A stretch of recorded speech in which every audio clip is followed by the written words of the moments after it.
जय श्री राधे कृष्ण दोस्तों कभी कभी आपने ये महसूस किया है कि कोई बात हमारे दिमाग में बार बार घूम रही है। मान लीजिए कोई गलती हो गई है या कोई फैसला लेना है, तो उसके बारे में सोचना तो स्वाभाविक है, लेकिन ज़्यादा सोचने की आदत लग जाए तो ये तनाव का कारण बन सकता है।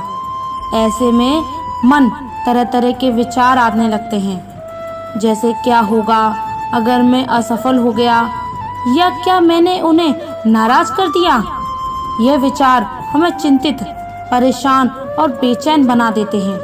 ज़्यादा सोचने से हम असल में सब कुछ नहीं कर पाते और ज़िंदगी के मौके भी हाथ से निकल सकते हैं। अगर आप भी ऐसे विचारों से परेशान हैं तो इस वीडियो को पूरा ज़रूर देखें। हम आपको सही मार्गदर्शन देंगे ताकि आप अपनी ज़िंदगी को बेहतरीन की ओर लेकर जा सकें। तो चलिए आज की कहानी शुरू करते हैं। दोस्तों, एक समय की बात है। एक गांव में एक व्यक्ति रहता था जिसका नाम माधव था। माधव एक मेहनती किसान और अपने काम में बहुत मेहनती था, लेकिन माधव की सबसे बड़ी समस्या थी चिंता। वह एक साधारण जीवन जीता था, परंतु उसकी मनमानी चिंता उसे हमेशा तंग करती रहती थी। रोज वह अपने कर्मों को करते हुए अपने मन के कोने में ये सोचता रहता कि आने वाला कल कैसा होगा। माधव को हमेशा ये लगता था कि उसका भविष्य सुनिश्चित है। उसे लगता था कि वह किसी अच्छे या बुरे कल के सामने है। उसका जीवन पूरी तरह से प्रभावित हो गया था। वह अपनी चिंताओं में इतना खो जाता था कि उसका व्यक्तित्व भी प्रभावित हो जाता। बहुत सुबह सुबह उठते ही माधव सोचने लगता कि आज क्या होगा, क्या काम ठीक से चलेगा, क्या वह पर्याप्त पैसा कमा पाएगा, क्या उसका परिवार खुश रहेगा। इन सवालों का जवाब ना होने के कारण उसके मन में एक तूफान उठा रहता था। रात भर दिन भर नींद में भी नींद ना आने के कारण उसकी आंखें सूजी हुई रहती थी। सुबह होते ही वह थका हुआ और निराश महसूस करता।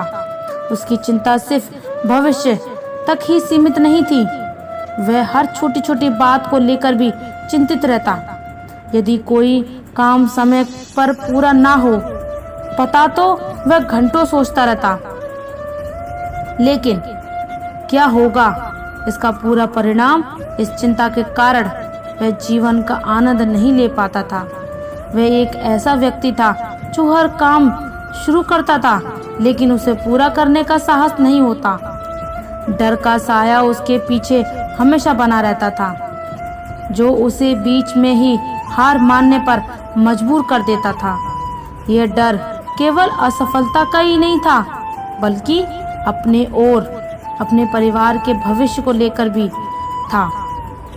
हर रोज रात को सोने से पहले उसके मन में अनेक प्रश्न उठते थे। क्या मैं अपने बच्चों को एक अच्छा जीवन दे पाऊंगा? क्या मैं उनका पालन पोषण ठीक से कर पाऊंगा? मेरे बाद उनका क्या होगा? ये चिंताएं उसे रातों रात जगा कर रखती। उसके माथे पर चिंता की गहरी रेखाएं उभर आती थी और उसकी आंखों में हमेशा एक उदासी छा जाती थी। वह सोचता था कि काश वह कुछ ऐसा कर पाता जिससे उसका भविष्य और उसके परिवार का भविष्य सुरक्षित हो सकता। उसने कई बार नौकरी तलाश करने की कोशिश की, लेकिन हर बार असफलता का सामना करना पड़ता। धीरे धीरे उसकी आत्मविश्वास कम होता गया और हताशा उसे घेरने लगी। उस चिंता के समाधान की तलाश में वह कई ऋषि मुनियों से मिला। उसने प्रसिद्ध आर्य विद्वानों और संतों की शरण ली, उनसे बातें की, अपनी चिंता के बारे में बताया और समाधान की भीख मांगी, लेकिन किसी भी ज्ञानी या संत ने उसे चिंता का समाधान नहीं बता पाए। सभी ने उसे धैर्य रखने और ईश्वर पर भरोसा करने की सलाह दी। निराश होकर वे अपने दोस्तों और सगे संबंधियों से भी इस बारे में बात करने लगा।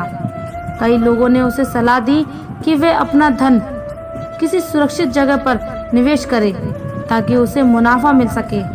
कुछ लोगों ने कहा कि उसके ग्रह नक्षत्र ठीक नहीं चल रहे हैं और उसे ज्योतिषी ने सलाह देनी चाहिए। कुछ अन्य लोगों ने कहा कि उसके कर्मों में ही कोई कमी है और उसे अच्छे कर्म करने चाहिए। लेकिन सारे नुस्खे, हिदायतें और सलाह को बखूबी निभाने के बाद भी उसके मन में अजीब सी बेचैनी थी। एक दिन उसे इतनी परेशानी में देख उसके एक मित्र ने उसे एक बौद्ध भिक्षु के बारे में बताया। उस मित्र ने कहा कि जो कोई भी उन भिक्षु से मिलने जाता है वो उसकी समस्या का समाधान अवश्य करते हैं, चाहे समस्या कितनी भी बड़ी क्यों ना हो। उसने समझाने का तरीका थोड़ा अलग है। वह अपनी बातों को कुछ अनोखे ढंग से समझाते हैं। माधव ये सुनकर बहुत खुश हुआ। उसे लगा कि हाँ, अब वह साधु बाबा उसकी समस्या का समाधान बता सकते हैं। उत्सुकता से वह व्यक्ति तुरंत भिक्षु के आश्रम में चला गया। आश्रम जंगल में था, एक शांत और सुंदर स्थान पर स्थित था। चारों ओर ऊंचे पेड़ों से घिरा हुआ था। जैसे ही वह आश्रम के द्वार पर पहुंचा, उसने एक शांत और पवित्र वातावरण महसूस किया। उसने धीरे से दरवाजा खटखटाया और अंदर प्रवेश किया। वह भिक्षु एक पेड़ के नीचे बैठकर ध्यान कर रहे थे। जैसे ही माधव प्रवेश करता है, वह भिक्षु आंखें खोलकर माधव की ओर देखते हैं। तभी माधव जाकर वह उन बौद्ध भिक्षु को प्रणाम करता है और कहता है, हे महाराज, मैंने आपके बारे में बहुत सुना है। लोग आपकी प्रशंसा करते थकते नहीं हैं। मैंने यह भी सुना है कि जो भी आपके पास अपनी समस्या लेकर आता है, आप उसका समाधान उसे अवश्य करते हैं। हे महाराज, मेरी हाथ जोड़कर आपसे एक विनती है। मेरी भी एक समस्या है। मुझे अपने आने वाले कल की चिंता है।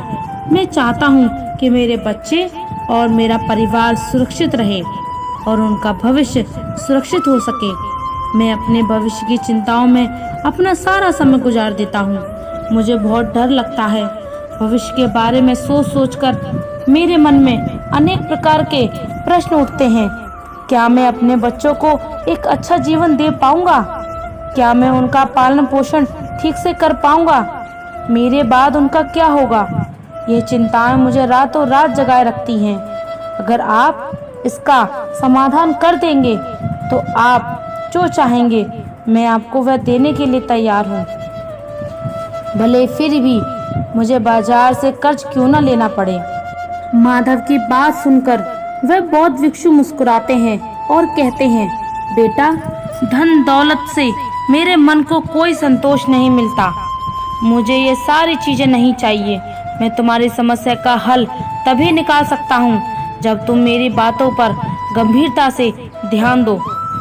जब तक तुम मुझ पर भरोसा नहीं करोगे, मेरी मदद भी तुम्हारे लिए कोई काम नहीं आ सकती।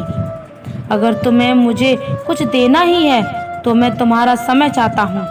क्या तुम मेरे लिए समय निकाल सकते हो ताकि मैं तुम्हें समझा पाऊँ कि तुम क्या गलती कर रहे हो?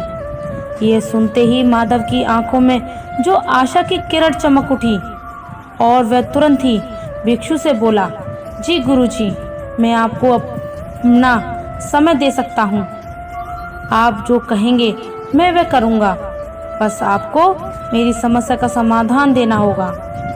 भिक्षु माधव की निश्चित दृढ़ता को देखकर प्रसन्न हुए और उसे कहा कि बेटा, मुझे तुम्हारे 7 दिन का समय चाहिए और इन 7 दिन में तुम मेरे इस आश्रम में रहना होगा। जैसा मैं कहूँ ठीक वैसा ही करना होगा। क्या तुम तैयार हो? युवक थोड़ा सोच में पड़ गया। उसके दिमाग में ये ख्याल आया कि अगर यह 7 दिन तक भिक्षु के साथ रहेगा तो उसका काम कैसे चलेगा, उसके घर के खर्चे कैसे पूरे होंगे और सबसे ज़रूरी बात, उसकी पत्नी यह सुनकर क्या कहेगी। लेकिन उसे समाधान भी चाहिए था।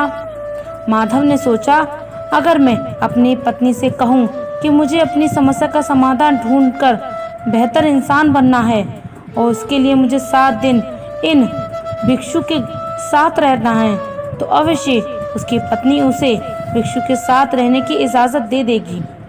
और वैसे भी मेरी ज़िंदगी से बस 7 दिन ही तो जा रहे हैं, लेकिन अगर मैं इस समस्या का समाधान नहीं ढूंढ पाया तो ये चिंता मुझे जीवन भर परेशान करेगी। उसने सोचा कि वह इस समस्या का समाधान ढूंढने के लिए 7 दिन समर्पित कर देता हूँ। काफ़ी सोच विचार के बाद वह भिक्षु से कहता है, ठीक है गुरुजी, मैं आपको 7 दिन देने के लिए तैयार हूँ, लेकिन इसके पहले मुझे अपनी पत्नी को यह सब बताना होगा ताकि वह परेशान ना हो। इस पर भिक्षु कहते हैं, ज़रूर बेटा, तुम मुझे कल इसी समय पर आकर मिलो। माधव ने उनको प्रणाम किया और घर लौटकर माधव ने अपनी पत्नी को सारी बात बताई। पत्नी को सुनकर बहुत दुख हुआ, लेकिन वे अपने पति के प्यार और उसे हो रही तकलीफ से समझ रही थी। उसने अपने पति को हौसला दिया और कहा, चिंता मत करो, मैं आपके साथ हूँ। अगले दिन माधव भिक्षु के आश्रम पहुँच गया। भिक्षु ने उस व्यक्ति से कहा, आज से 7 दिन तक तुम्हें इस भिक्षु की तरह जीवन जीना होगा। तुम्हें उनके जैसे कपड़े पहनने होंगे, आश्रम में उनकी तरह सफाई करनी होगी और भिक्षा के लिए गांव में जाकर भोजन लाना होगा। लेकिन एक बात याद रखना, हर काम करने से पहले अपने मन में यह विचार करना होगा, यह काम कैसा होगा, क्या मैं इसे पूरा कर पाऊंगा? अगर हाँ, तो इतनी बखूबी से, और यह काम खत्म होने के बाद क्या परिणाम होगा, यह सोचकर ही हर काम करना होगा। यह सुनकर माधव थोड़ा घबरा गया। भिक्षु का जीवन जीना किसी अनुभव का था, लेकिन माधव ने भिक्षु की बातों को स्वीकार कर लिया। उसे लगा ये 7 दिन आसानी से कट जाएंगे। आखिर थोड़े कपड़े धोने, झाड़ू लगाने और भिक्षा मांगने में क्या है? वह मन ही मन सोच रहा था, यह तो रोजमर्रा के काम हैं जिन्हें वह वैसे भी घर पर करता है, इसमें क्या मुश्किल है। उसने आश्रम के वस्त्र पहन लिए और झाड़ू उठाया और आश्रम की सफाई शुरू करने के लिए तैयार हो गया। उसने अपने मन में भिक्षु के शब्दों को दोहराते हुए उसने सोचा, यह झाड़ू लगाना इतना कठिन है? बिल्कुल नहीं। क्या मैं इसे पूरा नहीं कर सकता? हाँ, आसानी से कर सकता हूँ। इसे और भी बेहतर करने का कैसे कर सकता हूँ? धीरे से और ध्यान से झाड़ू लगाकर यह सुनिश्चित करते हुए कि कोई कोना ना छूट जाए। इस काम को पूरा करने का क्या परिणाम होगा? आश्रम स्वच्छ होगा और रहने में अच्छा लगेगा। और फिर उसने आश्रम की सफाई शुरू कर दी। जब सब्जियां काटने का समय आया, माधव ने गुरुजी के कहे अनुसार मन में विचार किया, यह काम कैसा होगा और उसका क्या परिणाम होगा। कुछ देर सोचने के बाद उसने ये यकीन बैठाया कि यह काम आसान होगा। वह अपने घर में भी अक्सर सब्जियां काटता था और उसे लगा कि इसमें ज़्यादा मुश्किल नहीं है। उसने सोचा कि थोड़ा मेहनत और सावधानी से सब्जियां काटने से सबको खुश करना संभव होगा। इस काम के बाद वह आश्रम के रसोइये में मदद करने का आनंद लेगा, जिससे सबको समय पर और स्वादिष्ट भोजन मिल सकेगा। माधव को यह अवसर अन्यों की सेवा करने का एक सुंदर मौका प्रदान करेगा और उसे खुशी होगी कि उसने इस काम के योगदान दिया। जब भिक्षा मांगने का समय आया तो माधव के मन में सोच आया कि कैसा होगा भिक्षा मांगना। उसने खुद से पूछा कि क्या ये कठिन होगा? फिर माधव ने सोचा कि भिक्षा मांगने में क्या कठिनाई है। मैं पैसे नहीं मांग रहा, बस एक रोटी या अनाज मांग रहा हूँ। मुझे उम्मीद है कि लोग दया खाएंगे और मुझे कुछ ना कुछ जरूर देंगे। क्या यह मुश्किल होगा? यह खुद को जवाब देता है, मुझे नहीं लगता। मैं विनम्रता से भिक्षा मांगूंगा और लोगों से सम्मान पूर्वक बात करूंगा, तो मुझे लगता है कि वे मेरी मदद जरूर करेंगे। माधव ने आशा की वह पर्याप्त भोजन प्राप्त करेगा और आश्रम के लिए भोजन ला पाएगा। उसे लगा कि ये एक अच्छा अनुभव होगा। पहला दिन तो ठीक ठाक गुजरा। उसने आश्रम के वस्त्र पहने, आश्रम की साफ सफाई की और आसपास के घरों में भिक्षा मांगकर लाया। सब्जियां काटकर उसने रसोइये की मदद की। लोगों ने उसे सम्मान से भोजन दिया और उसकी कोशिशों की सराहना की। उसने सारे काम बखूबी निभाए। माधव को लगा कि बाकी दिन भी ऐसे ही आसानी से निकल जाएंगे। शाम को बौद्ध भिक्षु के पास बैठकर उसने पूरे दिन के अनुभवों को उन भिक्षु को बताया और कहा, देखा गुरुजी, मैंने सारे काम कर दिए और मैंने काम करने से पहले सोचा था कि वह कैसे होंगे। भिक्षु ने मुस्कुराते हुए कहते हैं, बहुत अच्छे, लेकिन याद रखना, जैसा कि अक्सर होता है, जिंदगी हमारी उम्मीदों से थोड़ी अलग जाती है। हर दिन एक जैसा नहीं होता। कल शायद परिस्थिति अलग हो। और फिर माधव अपने कक्ष में आराम करने के लिए चला गया। उसने अगले दिन माधव के साथ ऐसा ही कुछ होने लगा। अगले ही दिन दिक्कतें शुरू हो गई। भिक्षा मांगते समय एक घरवाली ने उसे डांट दिया, वह कहते हुए कि वह आलसी है और काम करने की बजाय भीख मांग रहा है। माधव को यह बात चुभ गई। उसने मन ही मन सोचा कि वह तो गुरुजी के आदेश का पालन कर रहा है, फिर भी उसे अपमान सहना पड़ रहा है। फिर एक दिन आश्रम में सब्जियां काटते समय माधव के हाथ पर चाकू लग गया। उसे गुस्सा आया कि इतना आसान काम भी वह ठीक से नहीं कर पाया। ऊपर से रात के भोजन में भी सिर्फ रोटी और दाल थी। ऐसा सोचते हुए माधव ने आश्रम में झाड़ू लगाना शुरू किया। कुछ देर बाद जब उन्होंने आधे हिस्से को साफ कर दिया तो तभी अचानक तेज हवा का झोंका आया। इस झोंके ने बाहर की धूल और मिट्टी को उड़ाकर आश्रम के अंदर ला दिया, जिससे सफाई का काम बेकार हो गया। यह देखकर माधव बहुत दुखी हुआ। दिन बीतते गए और माधव की परेशानियां बढ़ती गईं। उसे जमीन पर सोने की आदत नहीं थी। उसकी पीठ में दर्द होने लगा। ध्यान के दौरान उसका मन भटकता रहता। तो कभी पर्याप्त भिक्षा न मिलने पर माधव को भूख से व्याकुल होकर आश्रम खाली हाथ लौटना पड़ता। माधव को जल्द ही एहसास हुआ कि यह काम उतना आसान नहीं है जितना उसने सोचा था। धीरे धीरे माधव का उत्साह कम होता चला गया। उसने सोचा था ये 7 दिन आसान होंगे, लेकिन असल में यह काफी मुश्किल भरे निकले। हर रात सोने से पहले यह सोचता था कि यह 7 दिन कब खत्म होंगे। उसने सोचा अगले 7 दिन तो बहुत मुश्किल से कटेंगे। उसने भिक्षु को अपनी परेशानी बताई। उसने कहा, गुरुजी, आपने जैसा कहा मैं वैसा ही करने की कोशिश कर रहा हूँ। मैं हर काम से पहले सोचता हूँ कि ये वह काम कैसा होगा, उसका परिणाम कैसा होगा, पर हर काम में मुझे रुकावट आ रही है और दिन ब दिन यह सब बढ़ते जा रहा है और मेरे कोई भी परिणाम वैसा नहीं होता जैसा मैं उस काम को शुरू करने से पहले सोचता हूँ। क्या करूँ, आप ही बताइए। मैं 7 दिनों में से 4 दिन तो यूं ही कठिनाइयों से गुजर गया हूँ। भिक्षु ने शांत स्वर में कहा, बेटा चिंता मत करो। मैंने ये सब तुम्हें इसलिए करने के लिए कहा था ताकि तुम समझ पाओ कि ऐसा ही तुम अपने जीवन में भी करते आए हो।